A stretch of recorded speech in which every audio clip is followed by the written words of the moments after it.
ನಟಿ ಹರಿಪ್ರಿಯಾ ಅರಿಶಿಣ ಶಾಸ್ತ್ರದ ಸಂಭ್ರಮದಲ್ಲಿದ್ದಾರೆ. ಈ ಸಂತಸದ ಕ್ಷಣಗಳ ಫೋಟೋಗಳನ್ನು ಅವರು ತಮ್ಮ ಟ್ವಿಟರ್ ಖಾತೆಯ ಮೂಲಕ ಹಂಚಿಕೊಂಡಿದ್ದಾರೆ. ಅಂದಹಾಗೆ ಸ್ಯಾಂಡಲ್ವುಡ್ನಲ್ಲಿ ಕಳೆದ ವರ್ಷ ಸಾಕಷ್ಟು ಮದುವೆಗಳು ನಡೆಯಿತು. ನಟಿ ಮೇಘನಾ ರಾಜ್, ಚಿರಂಜೀವಿ ಸರ್ಜಾ, ದಿಗಂತ್ ಐಂದ್ರಿತಾ, ನಿರ್ದೇಶಕ ಪವನ್ ಒಡೆಯರ್, ಸಂತೋಷ್ ಆನಂದರಾಮ್, ನಟ ಸುನಿಲ್, ನಟಿ ನಯನಾ ಪುಟ್ಟಸ್ವಾಮಿ ಹೀಗೆ ಸಾಲು ಸಾಲು ಕಲ್ಯಾಣೋತ್ಸವಗಳು 2018ಕ್ಕೆ ಸಾಕ್ಷಿಯಾಗಿತ್ತು. ನಟಿ ಹರಿಪ್ರಿಯಾ ಸದ್ಯ ಅರಿಶಿಣ ಶಾಸ್ತ್ರದ ಸಂಭ್ರಮದಲ್ಲಿದ್ದಾರೆ. ಆ ಫೋಟೋಗಳನ್ನ ತಮ್ಮ ಟ್ವಿಟರ್ ಖಾತೆಯ ಮೂಲಕ ಅವರೇ ಹಂಚಿಕೊಂಡಿದ್ದಾರೆ.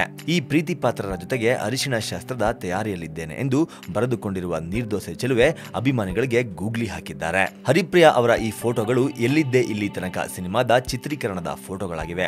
ನಟ ಸೃಜನ್ ಲೋಕೇಶ್ ಜೋಡಿಯಾಗಿ ಹರಿಪ್ರಿಯಾ ಸಿನಿಮಾದಲ್ಲಿ ನಟಿಸುತ್ತಿದ್ದಾರೆ. ಈ ಚಿತ್ರದಲ್ಲಿ ಮದುವೆಯ ದೃಶ್ಯವೊಂದು ಬರುತ್ತಿದ್ದು ಅದರ ಚಿತ್ರೀಕರಣ ಸದ್ಯ ನಡೆಯುತ್ತಿದೆ. ಎಲ್ಲಿದ್ದೇ ಇಲ್ಲಿ ತನಕ ನಟ ಸುಜನ್ ಲೋಕೇಶ್ ನಿರ್ಮಾಣದ ಸಿನಿಮಾವಾಗಿದೆ. ಕಿರುತೆರೆಯಲ್ಲಿಯೂ ಬ್ಯುಸಿ ಇರುವ ಸುಜನ್ ಲೋಕೇಶ್ ಹಿರಿತೆರೆಯಲ್ಲಿಯೂ ಸಿನಿಮಾ ಮಾಡುತ್ತಿದ್ದಾರೆ. ತೇಜಸ್ವಿ ಸಿನಿಮಾದ ನಿರ್ದೇಶನ ಮಾಡುತ್ತಿದ್ದು ಅರ್ಜುನ್ ಜನ್ಯ ಸಂಗೀತ ನೀಡಲಿದ್ದಾರೆ. ಹರಿಪ್ರಿಯಾ ಸದ್ಯ ಎಲ್ಲಿದ್ದೇ ಇಲ್ಲಿ ತನಕ ಸಿನಿಮಾದ ಜೊತೆಗೆ ಸಾಕಷ್ಟು ಬೇರೆ ಬೇರೆ ಸಿನಿಮಾ ಮಾಡುತ್ತಿದ್ದಾರೆ. ಬೆಲ್ ಬಾಟಮ್, ಕನ್ನಡ ಗೊತ್ತಿಲ್ಲ, ಡಾಟರ್ ಆಫ್ ಪಾರ್ವತಮ್ಮ, ಸೂಜಿದಾರ, ಕಥಾ ಸಂಗಮ ಸಿನಿಮಾಗಳು ಹರಿಪ್ರಿಯಾ ಅವರ ಮುಂದಿನ ಸಿನಿಮಾಗಳಾಗಿವೆ.